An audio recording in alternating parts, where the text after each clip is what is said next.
So that's the cafeteria, and we're having lunch slash dinner.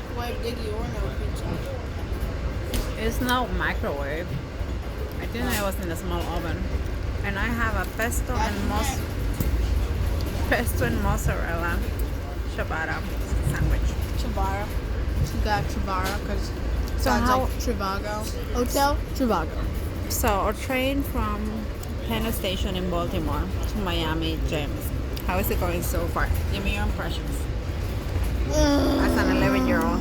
And then we were playing Uno, and it was like, and then we were playing Uno here, and I was like, and just now I won against Mom, so I was like, Otherwise, how's the train?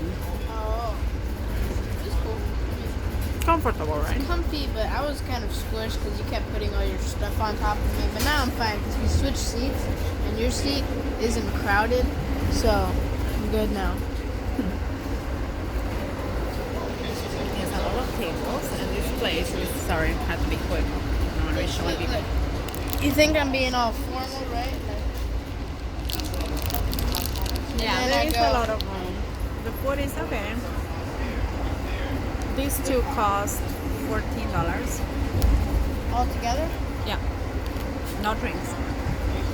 And it's been long 24 hours, a lot of stops, about 20 stops.